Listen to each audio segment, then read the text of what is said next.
जिन Kazama एक श्रापित योद्धा जिसने अपनी तकदीर से लड़ाई लड़ी। जिन कज़ामा एक ऐसा योद्धा जिसकी कहानी सिर्फ बदले और संघर्ष की है। उसकी माँ जून कज़ामा एक शांतिप्रिय और सशक्त महिला थी जिसने उसे जीवन का सही अर्थ सिखाया।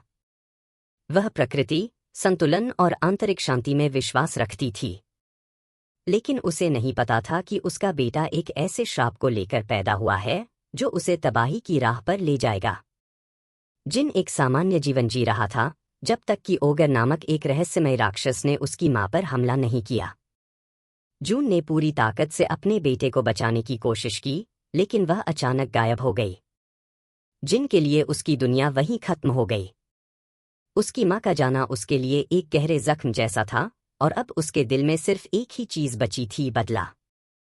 अपनी मां की मौत का बदला लेने के लिए जिन ने अपने दादा हिहाची मिशिमा के पास जाने का फैसला किया। उसने हिहाची को अपने गुरु की तरह देखा, लेकिन उसे यह नहीं पता था कि मिशिमा परिवार सिर्फ धोखे और साजिशों से भरा हुआ है। हिहाची ने जिन को अपनाया और उसे मिशिमा स्टाइल मार्शल आर्ट्स की कड़ी ट्रेनिंग दी। जिन ने खुद को मजबूत किया, एक घातक फाइटर बना और अपनी ताकत को लगातार बढ़ाता रहा। लेकिन हिहाची का असली इरादा कुछ और ही था। जब टेक्केन 3 टूर्नामेंट आया तो जिन ने इसमें भाग लिया। उसने एक एक करके सभी फाइटर्स को हराया और ओगर तक पहुंचा।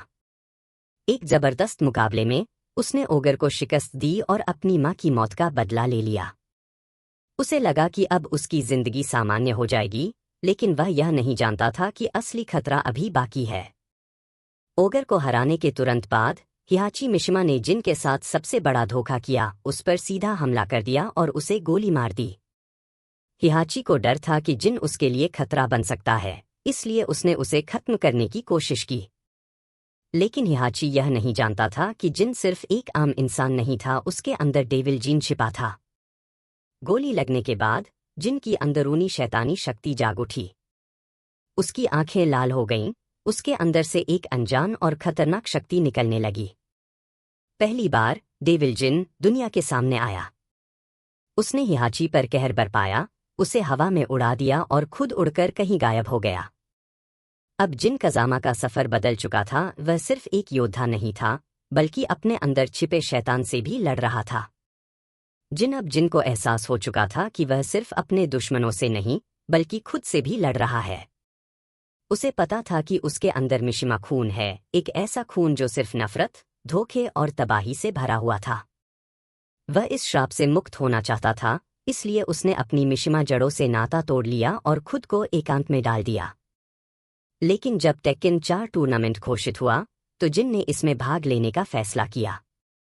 अब उसकी लड़ाई सिर्फ बदले की नहीं थी, बल्कि अपने पिता कजुया मिशिमा और दादा हिहाची मिशिमा से छुटकारा पाने की भी थी।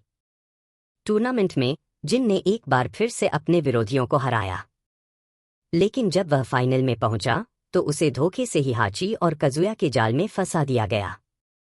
हिहाची ने जिन को पकड़ लिया और एक गुप्त स्थान पर ले जाकर उसे खत्म करने की कोशिश की। लेकिन इस बार जिन को कोई रोक नहीं सका, उसके अंदर का डेविल फिर से जाग गया। उसने अपने पिता और दादा दोनों को पूरी ताकत से हरा दिया और वहां से उड़कर भाग गया। अब वह पूरी तरह से बदल चुका था। अब वह सिर्फ एक मिशिमा विरोधी था जो इस श्रापित परिवार को खत्म करने का प्रण ले चुका था। टेक्केन 5 में जिन ने खुद को और भी ज्यादा मजबूत कर लिया। इस बार उसने मिशिमा ज़ाइबात्सु पर कब्जा कर लिया और इसे अपने फायदे के लिए इस्तेमाल करना शुरू कर दिया। अब वह खुद ही ताकतवर बन चुका था और अपने दुश्मनों को हराने के लिए उसने अपनी सेना बना ली थी। टेक्केन 6 में जिन पूरी तरह से एक अंधेरे योद्धा में बदल चुका था। उसने दुनिया में युद्ध भड़काया और अपनी पूरी ताकत से अजाजेल नामक एक प्राचीन राक्षस को जगाने की योजना बनाई। जिन ने दुनिया को तबाही में झोंक दिया ताकि वह अजाजेल को हराकर डेविल जीन से मुक्त हो सके। आखिरकार जिन ने अजाजेल को हराया, लेकिन इस लड़ाई के बाद वह खुद ही बेहोश होकर एक अनजान रेगिस्तान में गिर गया। सबको लगा कि वह मर चुका है, लेकिन असली कहानी अभी खत्म नहीं हुई थी। टेक्केन 7 में जिन फिर से लौटा, लेकिन अब वह पूरी तरह से कमजोर था। वह अब भी अपने अंदर के शैतान से लड़ रहा था। इस बार उसका असली मकसद सिर्फ अपने पिता कजुया मिशिमा को हराना नहीं था, बल्कि पूरी मिशिमा ब्लडलाइन को खत्म करना और डेविल जीन को हमेशा के लिए मिटाना था। लेकिन सवाल यह है, क्या जिन कज़ामा सच में डेविल जीन से छुटकारा पा सकता है? क्या वह अपनी तकदीर को बदल पाएगा या हमेशा के लिए शैतान बन जाएगा? यह सब आने वाले टेक्केन गेम्स में ही पता चलेगा। तो दोस्तों, ये थी जिन कज़ामा की पूरी कहानी, एक ऐसा फाइटर जो न सिर्फ अपने दुश्मनों से बल्कि खुद से भी लड़ रहा है। अगर आपको ये कहानी पसंद आई तो अगले एपिसोड में हम बात करेंगे कज़ुया मिशिमा या वारांग की कहानी।